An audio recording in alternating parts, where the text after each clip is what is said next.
On va pas se mentir. En apparence, tout va bien. Enfin, tout va plus ou moins bien. Mais bien quand même.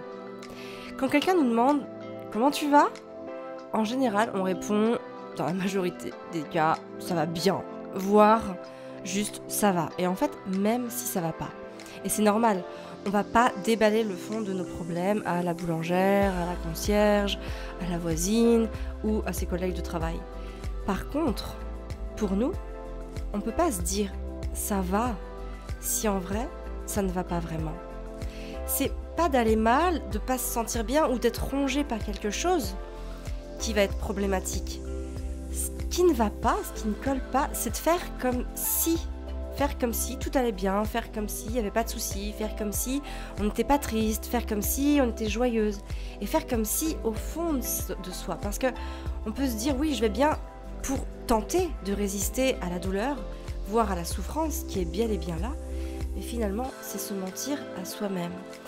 D'ailleurs, je vous invite à télécharger le guide des 4 concepts fondamentaux qui ont le pouvoir de vous donner plus de paix intérieure et de joie chaque jour. Donc pour le télécharger, c'est très simple, c'est www.famille-épanouie.fr/guide.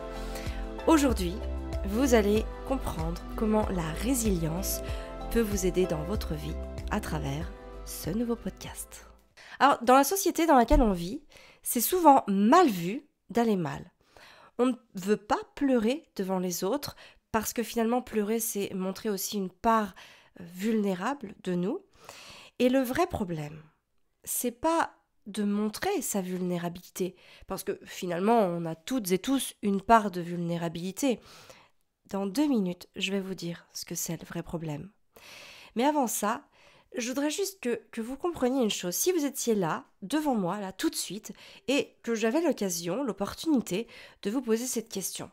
Est-ce que tu te sens vulnérable ? Peut-être que tu me dirais non.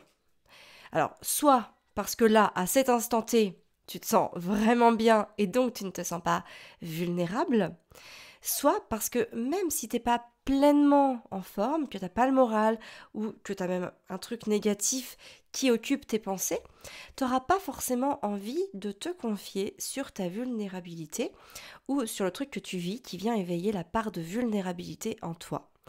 Et finalement, même si je suis ta meilleure amie, tu auras peut-être du mal à te confier de cette manière-là. Alors moi, c'est un truc que j'ai énormément identifié chez moi.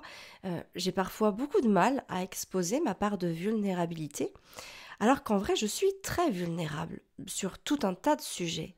Et en fait, j'ai longtemps cherché à comprendre d'où venait cette part-là de vulnérabilité. Il y a beaucoup de facettes en nous.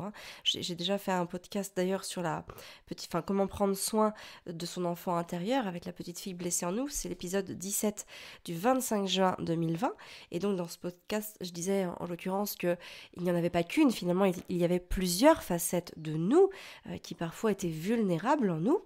On peut en comprendre certaines parce qu'il y a des souvenirs qui nous reviennent, il y a des choses qui nous ont marqués, des choses qui nous ont blessés. Ça va nous parler, on va pouvoir les identifier et donc prendre soin de ces parts-là, mais il y a aussi d'autres parts que l'on ne retrouve pas, où les souvenirs ne remontent pas, où on n'a pas conscience dans notre conscience de ça, et donc forcément on a du mal à embrasser pleinement cette vulnérabilité parce qu'on n'arrive pas forcément à l'identifier.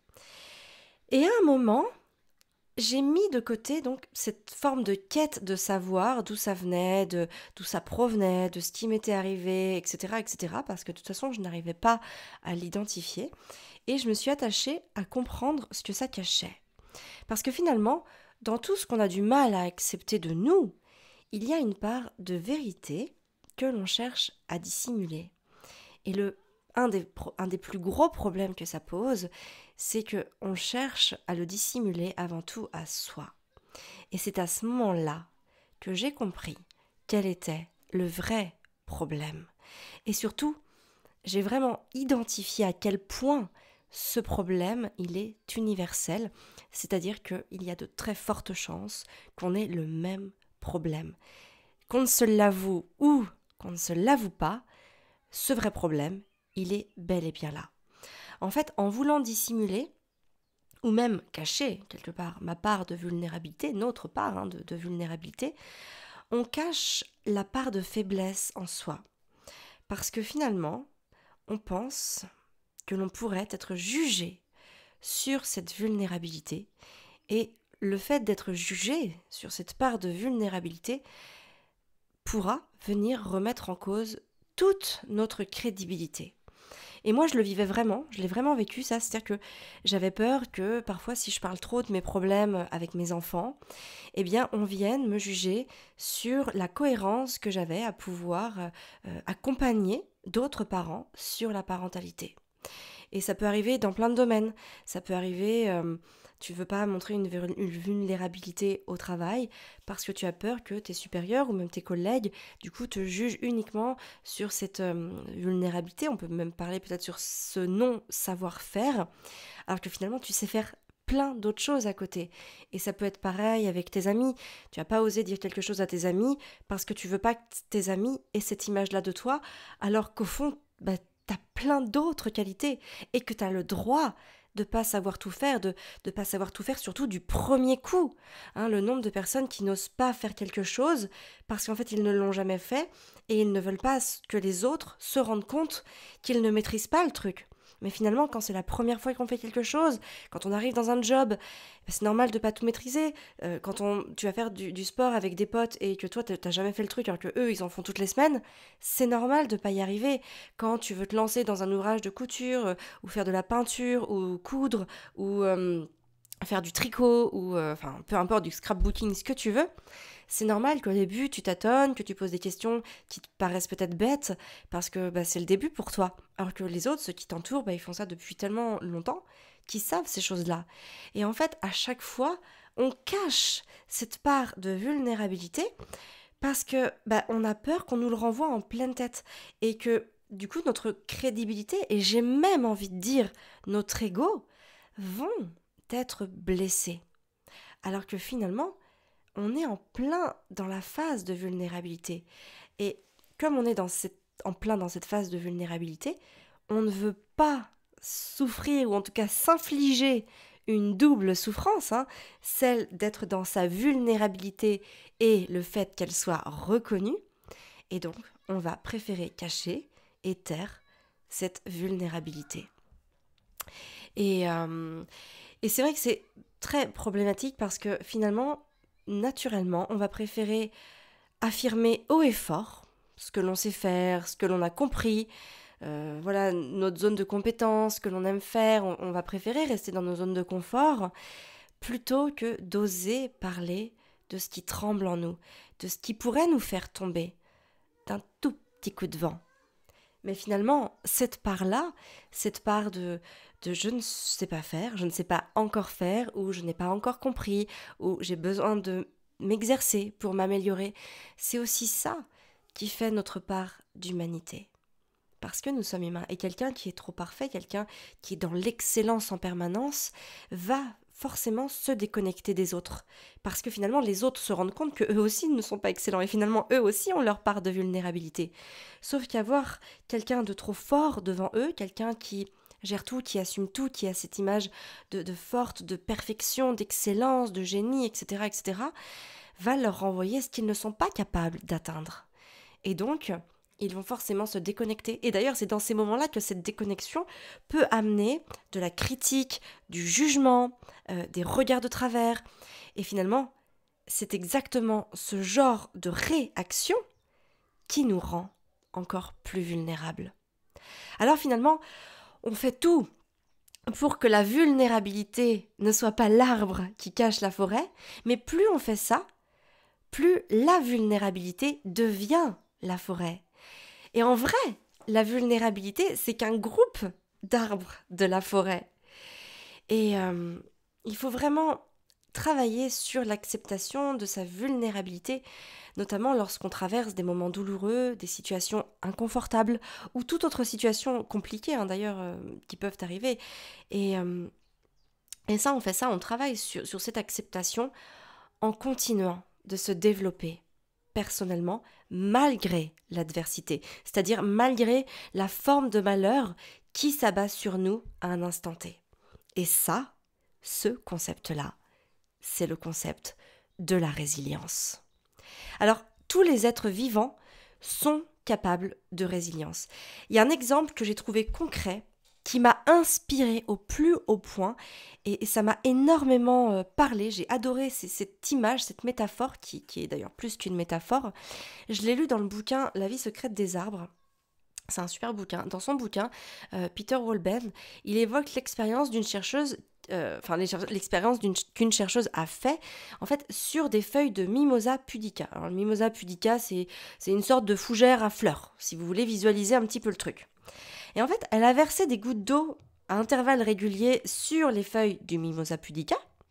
Et en fait, les feuilles de cette plante, eh bien, elles ont la particularité de se refermer sur elles-mêmes au contact de l'eau. Donc finalement, on pourrait transposer ça par une forme de protection qu'elles s'assurent dès qu'elles ont de l'eau. Hop, elles se referment pour rester hermétiques et pour se protéger. Et donc, elle se refermait à chaque fois. Donc la chercheuse, hop, elle mettait les petites gouttes d'eau dessus. Le Mimosa pudica refermait ses feuilles de manière constante et voilà, sans discontinuité.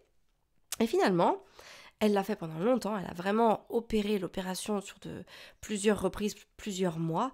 Et au bout d'un moment, quand la plante a compris qu'elle n'avait rien à craindre de l'eau, elle a cessé de réagir au stimulus. Et en fait, ça doit être exactement pareil pour nous. En vrai, c'est pareil pour nous. C'est déjà dans notre ADN, on a déjà ça, mais notre peur, elle prend le dessus. Et c'est normal. Entendez bien que c'est normal. Le fait de ne pas avoir cette peur, limite, ne serait pas normal. C'est vraiment complètement OK d'avoir peur de ça. Par contre, bien évidemment, on peut travailler dessus. Moi, mon développement personnel, il a réellement commencé à mon adolescence. Et puis, j'ai ressenti le passage d'un premier palier aux alentours de la naissance d'Arthur, donc vers 2012. Et puis, j'ai eu un second palier où je suis encore allée plus en profondeur, et c'était la naissance de Gaspard, en 2015. Depuis, mon cheminement, il est autant ascensionnel qu'introspectif. J'ai parfois des grandes zones de souffrance, mais qui m'amènent inévitablement à accoucher à chaque fois de plus de bonheur, de paix et de sérénité. Et finalement, plus je bosse sur moi, plus j'analyse et plus je décortique les schémas de fonctionnement pour les comprendre et me constituer une belle boîte à outils, je peux vous dire que malgré ça, il m'arrive toujours soit de ne pas prendre le bon outil, soit de ne même pas aller chercher ma boîte à outils. Et lorsque je vous dis ça, lorsque je vous confesse ce genre de paroles, de propos, je vous expose ma vulnérabilité. Mais exactement de la même manière que pour le Mimosa pudica, j'ai compris que je n'avais rien à craindre de ma vulnérabilité. Donc je cesse de réagir au stimulus qu'elle m'envoie, ou du moins, et c'est plus vrai, j'y réagis moins fortement. Tout est cheminement. Ça ne se passe pas du jour au lendemain. D'ailleurs, il y a une phrase de Thich Nhat Hanh dans son livre « Prendre soin de l'enfant intérieur » que j'ai beaucoup, beaucoup aimé. C'est « Il n'y a pas de chemin vers l'éveil. L'éveil est le chemin. » Ainsi, chaque fois que nous faisons un pas en pleine conscience, on est engagé dans un acte d'éveil. Nous nous éveillons au fait que nous sommes en train de faire un pas. Et ça, j'ai trouvé ça vraiment extraordinaire quand je l'ai lu. Ça a mis encore plus de mots sur des ressentis, des sensations et surtout des émotions. Alors maintenant, vous allez me dire, mais comment développer sa résilience ? Alors, vous pourrez trouver des sites et des bouquins qui vous donneront des dizaines et des dizaines de techniques pour développer votre résilience. En vérité, moi, il n'y a qu'un seul concept, pour moi, qui les supplante absolument tous. Il n'y a qu'une seule chose qui soit tellement importante que quand tu intègres ce concept, tous les autres se font naturellement et simplement. Et le moyen le plus efficace de développer sa résilience, c'est de faire confiance à son cerveau. Faites confiance à la mémoire de votre inconscient. Faites confiance à la mémoire de vos cellules. Elles savent que, quoi qu'il arrive, vous n'avez rien à craindre. Peu importe l'âge que vous avez ou ce que vous avez vécu, votre corps, votre inconscient et même une certaine forme de votre conscience sait. Mais finalement, souvent, ce qui se passe au quotidien, et je vous l'ai dit tout à l'heure, c'est normal, c'est qu'on va préférer écouter la peur. Parce que la peur, elle nous pousse à ne pas agir, à ne pas sortir de notre zone de confort et donc à rester dans ce que l'on connaît. Et parfois, même si vous n'appréciez pas vraiment ce que vous vivez, ou pas forcément ce que vous vivez, vous y restez. Parce que la peur d'en sortir est tellement forte qu'elle vous tétanise. Vous allez pas vouloir, vous allez avoir des craintes par exemple à déménager ou à changer de job, même si votre maison actuelle, elle ne vous satisfait pas pleinement, ou même si votre job actuel, il ne vous satisfait pas pleinement, parce que finalement, vous quittez quelque chose de connu pour aller vers quelque chose de pas connu. Et le confort de ce que vous connaissez est plus facile à vivre que l'inconfort de l'inconnu, même si le confort que vous connaissez n'est pas réellement confortable et que vous auriez beaucoup plus intérêt à aller gratter un petit peu vers l'inconnu pour trouver une forme de confort beaucoup plus optimisée, beaucoup plus à votre goût, beaucoup plus dans le sens de votre alignement. Et c'est ça qu'il faut vraiment se mettre en tête. Et quand on a conscience de ça, au moment où on a peur, ça nous permet vraiment de nous donner une certaine force, en tout cas une certaine forme de force, pour pouvoir aller en dehors de sa zone de confort. Et vraiment le fait d'avoir conscience que de toute façon, quoi qu'il arrive, on préférera toujours se battre pour conserver ce que l'on a déjà que se battre pour obtenir quelque chose que l'on n'a pas. Et déjà prendre conscience de ça, j'ai envie de dire, c'est déjà le premier pas à faire pour aller au-delà de sa zone de confort. Combien de gens partent toujours au même endroit en vacances? Combien passent toujours par les mêmes chemins pour aller au taf ou pour aller je ne sais où? Combien font d'ailleurs les mêmes balades? Combien de gens voient toujours les mêmes personnes, mangent les mêmes choses, lisent les mêmes genres de livres, regardent les mêmes genres de films ou de séries, produisent le même genre de pensée? Parce que ça les conforte, ça les rassure, et même si c'est pas excellent ce qu'ils vivent, ils ont au moins la sensation de ne pas se mettre en danger en sortant de cette zone de confort et de perdre le si peu de confort qu'ils pensent avoir. Alors, objectif ou subjectif, profond ou superficiel, ces choses-là existent, mais vous avez le pouvoir de sortir de votre zone de confort, d'accepter votre vulnérabilité en faisant preuve de résilience. C'est-à-dire qu'en acceptant inconditionnellement que ça peut arriver, que vous n'êtes pas la superwoman, que vous n'êtes pas excellente en tout, et que finalement, c'est grâce à la souffrance que vous allez vivre, que cette souffrance va vous donner le pouvoir de la transformer en expérience. En tout cas, vous en avez le pouvoir de transformer cette souffrance en expérience pour en faire un bagage de plus en vous, un bagage qui vous permettra de passer beaucoup plus facilement dans des zones d'inconfort, dans des zones en dehors de vos zones habituelles.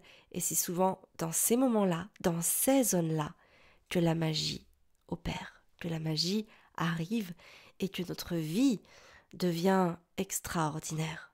Pas au sens extraordinaire, on fait que des choses sensationnelles, mais juste que l'on se reconnecte à l'expérience de la vie que l'on a envie de vivre. Alors en conclusion de ce podcast, je veux vraiment que vous compreniez que la résilience, par le travail de l'acceptation de ce qui est, positif comme négatif, et par la confiance que toute situation reviendra de toute façon à l'équilibre, c'est le travail le plus bénéfique que l'on puisse s'offrir. Le bonheur, la tranquillité, la joie ne sont que des parties de notre quotidien. On a aussi une part de souffrance et de vulnérabilité qui fait partie intégrante de nous, de notre être. Et c'est notre capacité à comprendre la souffrance grâce à la résilience qui nous permet de développer notre compassion et notre amour. Et finalement, Sans la compassion et sans l'amour, le bonheur ne peut pas exister. Et c'est important d'avoir chaque jour à l'esprit que la compréhension et la compassion, elles prennent naissance dans la souffrance. Et finalement, c'est lorsque nous acceptons cela, quand on accepte ces parts de douleur, de souffrance, de tout ce qui ne va pas, c'est comme ça que vous allez développer votre résilience et que vous ferez un pas vers votre éveil. Je pourrais vous donner 1000 conseils, mais celui-là, c'est celui qui a le plus de sens, c'est celui qui fonctionne le mieux, parce que c'est le plus important, c'est vraiment celui qui est au-dessus de tout. Alors, si au contraire, vous ne savez pas comment prendre soin de la part de souffrance en vous, c'est à ce moment-là que vous pourrez facilement sombrer dans un océan de souffrance. Donc finalement, quand on cherche trop à fuir notre souffrance, à l'éviter et à privilégier la recherche du plaisir, c'est comme ça finalement qu'on a le plus de risques de souffrir beaucoup et finalement à long terme de tomber dans des burn-out, dans des dépressions et dans tout ce que l'on connaît de très négatif qui nous emmène dans des spirales infernales. C'est pour ça qu'il est essentiel d'apprendre à notre mental que la souffrance est bénéfique. On peut même parler des bénéfices de la souffrance, car c'est elle qui nous montre comment approfondir notre compréhension. Et vraiment, c'est en avançant, en se rappelant de ça, que vous allez développer votre résilience. Cette résilience qui permettra à l'acceptation et à l'amour de s'épanouir tout naturellement en vous. Et si vous savez comment souffrir, la souffrance ne sera plus, ou en tout cas moins, un problème. Parce qu'avec cette attitude d'accueil véritable, vous la sentirez nettement moins. Et c'est en partant de la source de votre souffrance que vous ferez éclore la belle fleur de votre bonheur. Alors si vous voulez aller plus loin, plus en profondeur sur ce thème fondamental, sachez que c'est précisément ce que vous trouverez dans le programme Maman épanouie. À travers ce programme, j'accompagne des femmes, qui sont souvent des mamans comme moi, à être plus sereines et épanouies grâce à la magie de leur développement personnel. Je les accompagne à comprendre leur mécanisme de fonctionnement parce que c'est dans la compréhension que l'on trouve l'acceptation. Et l'acceptation, elle nous permet vraiment de grandir personnellement et de se rapprocher chaque jour un peu plus de l'essentiel, c'est-à-dire soi-même. Parce que c'est nous, et nous seuls, qui avons le pouvoir sur notre vie. Alors vous retrouverez toutes les infos sur mon programme d'accompagnement en suivant le lien www.famille-épanouie.fr/maman épanouie. Vous retrouverez bien sûr les notes rédigées de ce podcast dans la lettre Famille épanouie que nous envoyons tous les dimanches à 20h. Dans cette lettre, vous retrouverez aussi un mantra qui va inspirer positivement votre journée et puis aussi une recette de saison, souvent saine et gourmande quand même, que vous pourrez préparer en quelques minutes parce que c'est aussi très important de prendre soin de ce que l'on met à l'intérieur de sa tête, mais c'est aussi fondamental de prendre soin de ce que l'on met à l'intérieur de son corps. Donc pour vous inscrire à la lettre Famille épanouie, le lien c'est www.famille-épanouie.fr/lettre. Moi je vous donne rendez-vous jeudi prochain pour un nouveau podcast. Merci de m'avoir écouté, merci pour votre confiance. Si vous aimez ce podcast, n'hésitez pas à le noter et à mettre un commentaire sur ce qu'il vous apporte. Sachez que c'est le meilleur moyen, je ne vais pas dire le seul, mais en tout cas le meilleur moyen de soutenir et d'encourager mon travail et de permettre à d'autres femmes de retrouver l'épanouissement. Puisque plus le podcast est vu, plus le nombre de femmes qui sera touché par ce podcast pourra être grand et important. Moi, je vous souhaite une très très belle journée. Prenez soin de la femme que vous êtes.